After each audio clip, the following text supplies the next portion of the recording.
YCP హయాంలో ఎన్నో అక్రమాలు కానివ్వండి, దాడులన్నీ బయటపడుతున్నాయని చెప్పొచ్చు. అలాంటిది ఇప్పుడు రీసెంట్ గా చూసుకుంటే కనుక వైసీపీ గుజరాల మాజీ ఎమ్మెల్యే కాసు మహేష్ రెడ్డి కొన్ని సంచలనమైన వ్యాఖ్యలు చేశారు. వైసీపీ కార్యకర్తలందరూ గొడ్డలతో వస్తాము, అందరి తాట తీస్తామంటూ కూడా కొన్ని సంచలనమైన వ్యాఖ్యలు చేశారు. మరి దీని గురించి విశ్లేషించుకోవడానికి మనతో పాటు సీనియర్ జర్నలిస్ట్ డివి శ్రీనివాసరావు గారు ఇప్పుడు మనతో ఉన్నారు. నమస్తే సార్. నమస్తే సార్, మరి జగన్మోహన్ రెడ్డి హయాంలో చూసుకుంటే గనక ఎన్నో అక్రమాలు కానివ్వండి, స్కామ్లన్నీ బయటపడుతున్నాయని చెప్పొచ్చు. అలాంటిది మొన్న జెడ్పీటీసీ ఎన్నికల్లో ఘోరంగా ఓటమి పాలైంది. ఇప్పుడు చూసుకుంటే గనక వైసీపీ గురజాల మాజీ ఎమ్మెల్యే కాసు మహేష్ రెడ్డి కొన్ని సంచలనమైన వ్యాఖ్యలు చేశారు. అంటే గొడ్డలతో వస్తాము, అందరి తాట తీస్తామంటూ కూడా ఆయన వ్యాఖ్యలు చేశారు. ఏంటి సార్ అంటే అంతకుముందు రప్ప రప్ప అంటూ డైలాగులు, అదే ఇంకా మరవక ముందే మళ్ళీ ఇలాంటి డైలాగులు ఏ విధంగా చూడొచ్చు అంటారు? అంటే ఆ పార్టీ పేరు గొడ్డల పార్టీయా? ఆ పార్టీ పేరు వైఎస్ఆర్ కాంగ్రెసా, లేకపోతే దాని పేరు మార్చేశారా? గొడ్డల పార్టీ అని పెట్టుకోండి. అంటే వాళ్ళ గుర్తు ఫ్యానా గొడ్డల? ఆ ఫ్యాన్ గుర్తు తీసేసి గొడ్డల గుర్తు అని పెట్టుకోండి. అంటే ఇప్పుడు కర్రలతో వస్తున్నాం, రేపు గొడ్డలతో వస్తామని కాసు మహేష్ రెడ్డి వ్యాఖ్యలను ఎలా చూడాలి? బెదిరిస్తున్నారా? భయపెడుతున్నారా?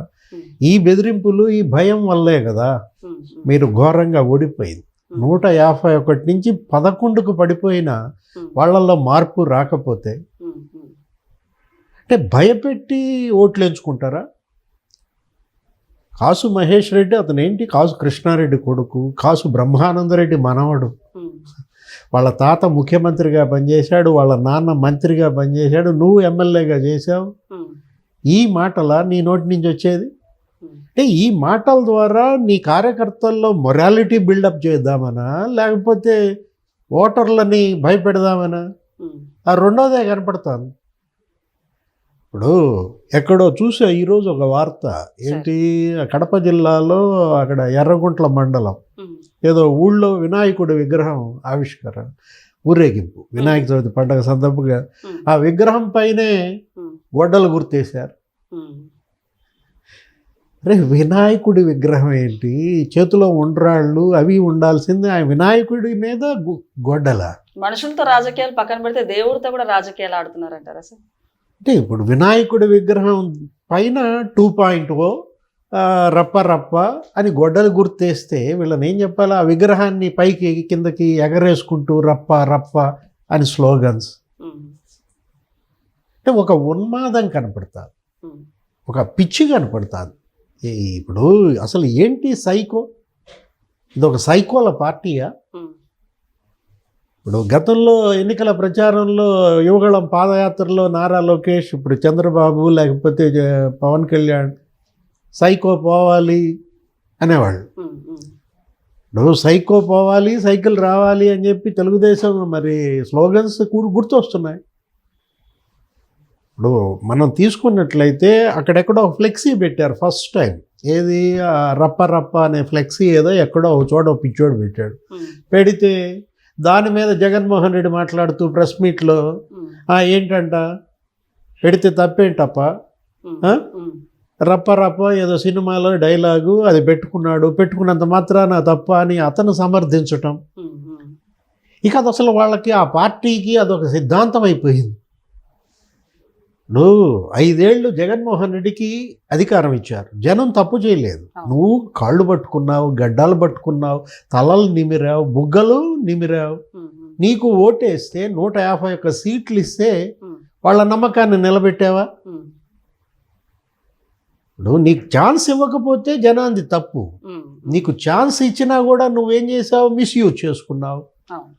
ఇంకా అసలు భవిష్యత్తులో నీకు ఛాన్స్ ఇవ్వకూడదురా భగవంతుడా అనిపించాడు.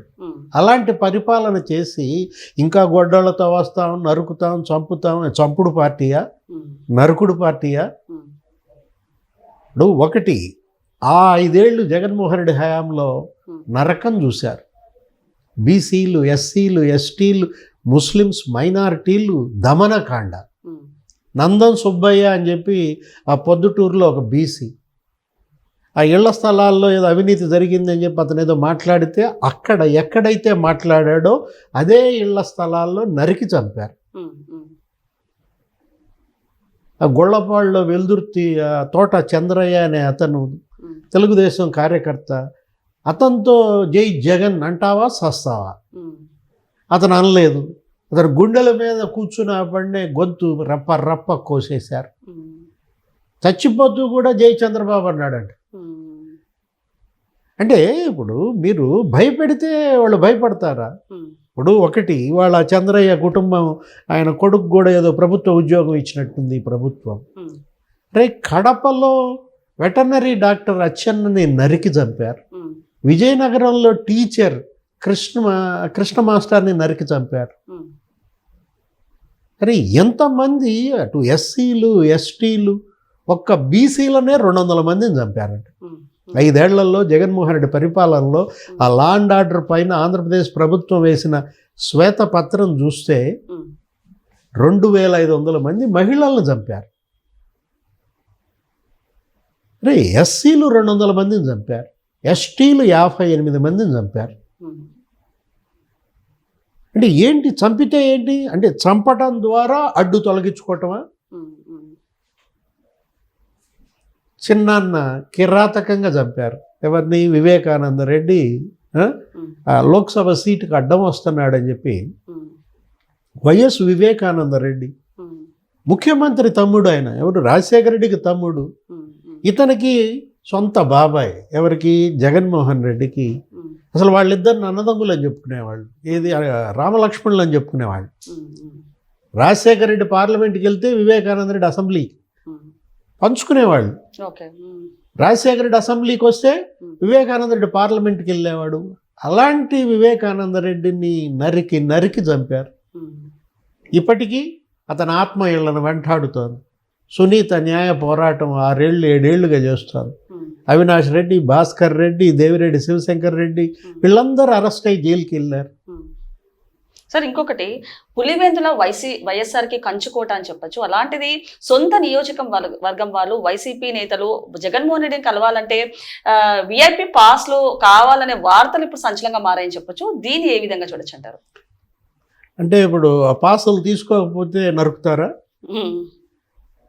ఇప్పుడు ఏంటంటే గొడ్డళ్లతో వస్తామంటే ఇప్పుడు ఒకటి ప్రజలకు దూరం అయ్యారు వీళ్ళు.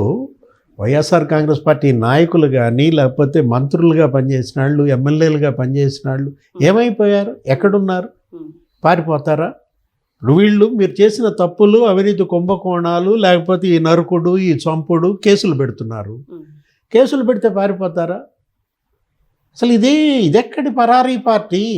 అతనేమో గెలిపిస్తే శాసనసభకి వెళ్ళాడు, తను వెళ్ళకపోగా మిగతా 10 మందిని వెళ్ళనీయడు. 11 మంది ఎమ్మెల్యేలను గెలిపించారు. మీకు 40% ఓట్లు వేశారు. భయంతో వేశారో ప్రేమతో వేశారో వేశారు. వేస్తే ఈ పారిపోవడం ఏంటి? నిన్ను కలవడానికి పాసులా? ఆ పాసులన్నా ఉచితంగా ఇచ్చారా, అమ్ముకున్నారా? అరే టీటీడీ దర్శనం టికెట్లు కూడా అమ్ముకున్నారని, రోజా ఏది స్వామివారి దర్శనం టికెట్లు చెవిరెడ్డి భాస్కర్ రెడ్డి, పెద్దిరెడ్డి రామచంద్రారెడ్డి టికెట్లు అమ్ముకున్నారు అప్పట్లో అని చెప్పి పెద్ద విమర్శ. ఇప్పుడు కార్యకర్త నిన్ను కలవటానికి పాసా అంటే అదే ఏది ఎంత దూరం అయ్యారు ప్రజలకు, వీళ్ళు ఎంత దూరం అయ్యారు అనేది అక్కడే కనపడుతుంది. ఇప్పుడు మీ ఇంటికి మా ఇల్లు ఎంత దూరమో, మా ఇంటికి మీ ఇల్లు అంతే దూరం కదా. ఇప్పుడు మీరు ప్రజలకు దూరం అయితే ప్రజలు మిమ్మల్ని దూరం పెట్టారు. ఇదొక తిరస్కరించబడిన పార్టీయే కాదు, ఒక వెలివేయబడ్డ పార్టీ. వైఎస్ఆర్ కాంగ్రెస్ పార్టీని ఆంధ్రప్రదేశ్ ప్రజలు సామూహికంగా వెలేశారు. లేకపోతే ఈ చోద్యం, అసలు ఈ విడ్డూరం ఎక్కడన్నా ఎప్పుడన్నా విన్నామా? అంటే ఎన్నికలు వస్తే వస్తారా? ఓట్ల కోసమే తప్ప ఇక మీరు మా పాటలు వినరా? జగన్మోహన్ రెడ్డి ఎక్కడుంటాడు? ఆంధ్రప్రదేశ్ ముఖ్యమంత్రిగా మేము 5 ఏళ్ళు భరిస్తే నువ్వు ఓడిపోగానే కర్ణాటక వెళ్ళిపోతావా? కర్ణాటకలో పోటీ చేయి. ఎందుకు ఇక్కడెందుకు? ఈ పార్టీని కూడా అక్కడే పెట్టుకో, ఈ గొడ్డల పార్టీని కూడా. వాళ్ళు ఏమైనా ఓట్లు వేస్తారేమో మీరు గొడ్డళ్ళు వేసుకెళ్తే. ఇప్పుడు యలహంక ప్యాలెస్లో ఉండటం ఏంటి 5 రోజులు, ఇక్కడ 2 రోజులు ఉండటం ఏంటి, చుట్టం చూపుగా పులివెందులు రావడం ఏంటి? ఏ పులివెందుల్లో అయితే నిన్ను 60,000 ఓట్ల మెజార్టీతో గెలిపించారో ఆ పులివెందుల్లో 14 నెలల్లో నీకు 600 ఓట్లు వచ్చాయి. అవును. సిగ్గుపడాలి. డిపాజిట్లు పోయినాయి. నీ సొంత నియోజకవర్గం, అబ్బో నీ అడ్డా అంటారు, పులి అంటారు. 683 ఓట్ల. ఎన్ని పాసులు ఇచ్చాడు నిన్న? 683 పాసులు ఇచ్చాడా? ఓటుకో పాస్ ఇచ్చాడా? అంటే ఒక జోకర్గా మారాడు. జోకర్లు భయపడతారా? ఏదో బాలకృష్ణ డైలాగ్ ఏదో ఉంటుంది, నువ్వు భయపడతానికి నేను ఓటర్ని కాదనో ఏదో అంటాడు. ఓటర్లు భయపడరు. ఓకే సార్, నమస్తే. నమస్తే.